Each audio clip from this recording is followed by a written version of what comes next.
Alright, so dangerous driving video number 2. I wanted to make a comment on American exceptionalism. And I think we pride ourselves as we are the greatest country on the planet, and no. There are, I got into another lovely heated political discussion with the my polar opposite, my yin. He's the yin to my yang.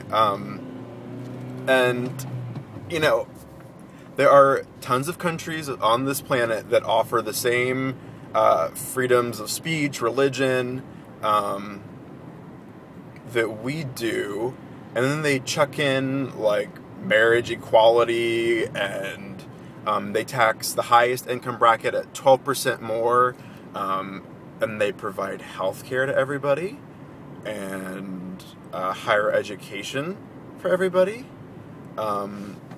paid vacations, paid maternity leave from the government. I mean, there are so many countries who have much better standards of living than us, and yet America seems to think that we are the greatest. And the fact is that even as a hopeful professional, I was thinking about this. I would be willing to, instead of making $400,000 as an attorney, make $150,000, but live in a country where,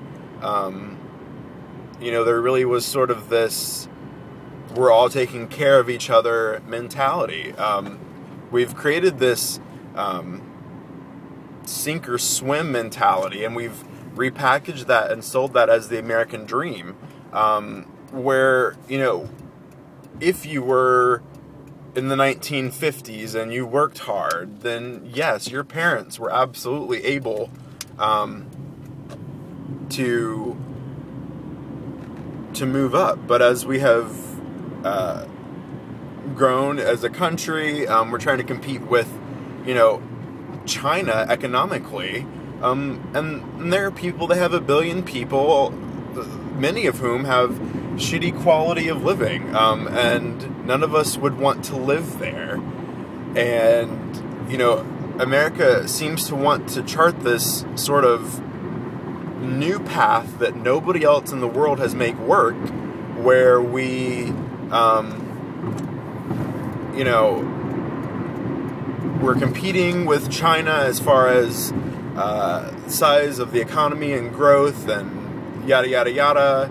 And, the fact is that if you want to compete with China on an economic scale, you can either create something, like cold fusion that's just going to blow the socks off everybody, or the people at the bottom suffer. And conservative Tea Partiers don't like to admit that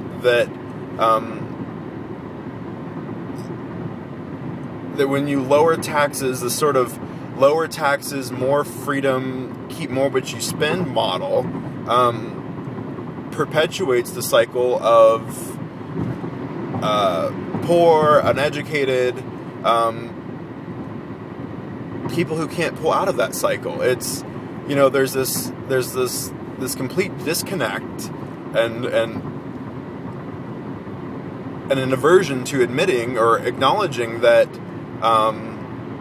people who have for generations, no higher education, and I'm speaking a lot of minority communities, a lot of inner city communities, the fact that, or the idea that they can just pull themselves up with, hard grit and determination and, go to college and become professionals, it's not realistic. I mean, it's lovely. It's a great fairy tale. When I have kids, I want to read them that same story, but the idea that you can become,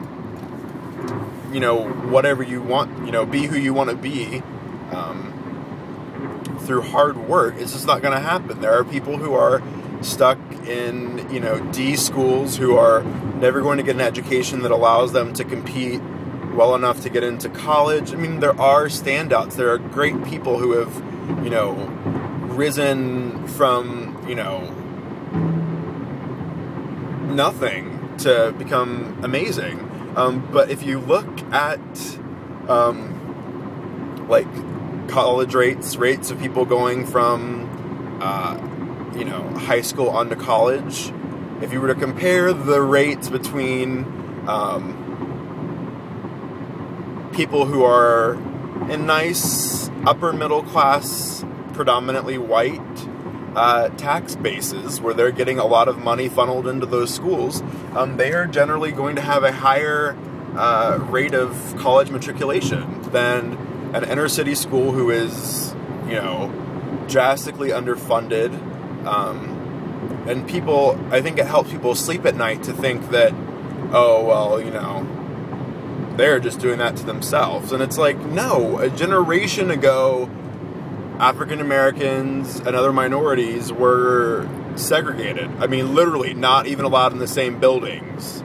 And then, like 3 or 4 generations ago, I would have been out in a field picking cotton. So anybody who thinks that we have sort of reached this post-racial world, you've got your head up your ass. Not even like a little bit, like you've got your head up your ass and you could literally lick your own prostate. That's how far up your own ass your head is.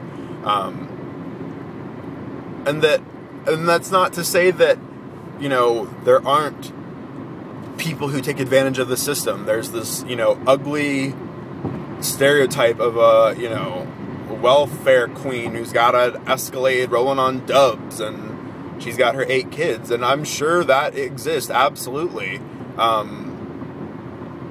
But that's not the majority of people.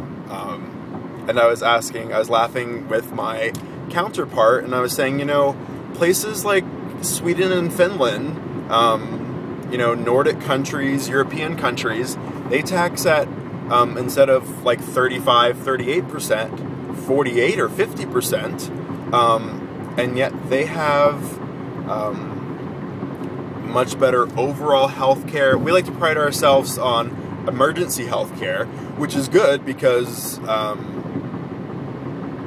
our general health care system sucks, and so a lot of people end up falling into the emergency health services arena. So that's good.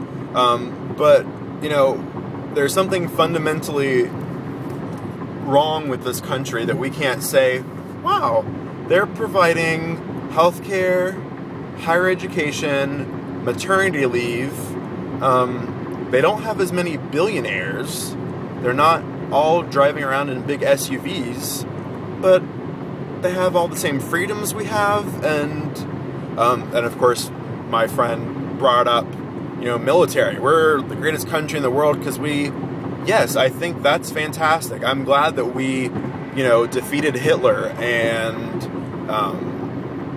you know, but for every Hitler, there have been a Vietnam or an Iraq or, you know, military power is great when you know how to use it. And I think, at least in my lifetime, we've shown that we are utterly incapable of using our power wisely. And I would much rather live in a country that doesn't get into shit at all. You know, defends itself. We are not. It's a fantastic illusion that we are defending ourselves in Afghanistan. But I mean, we're fighting the militants over there who are kind of creating the environment for shit to go down. When I think we would be much safer, you know, is airport screening really that bad that, you know, we're having to go and cut off the, you know, tree at its root? I mean, I thought that's why we had bomb-sniffing dogs, and I just think there are so many ways that we as a country could be better, that to hear that, you know, this is the greatest country on earth. I mean, it's a good country, absolutely. I think it's fantastic. And if you are upwardly mobile, white male able to become a senior executive at a large firm and become a billionaire, it's great. It's true that America has opportunities that you won't find elsewhere, but that's for the top 1 or 2%. When,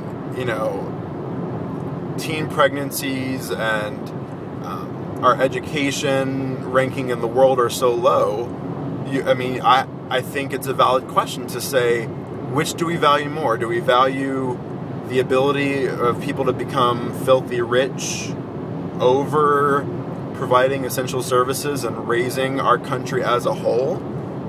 I think that we would make a much better global power if our economic dominance, our military might was, based on, wow, we have really smart people as a country. We're educated, basic healthcare services are provided.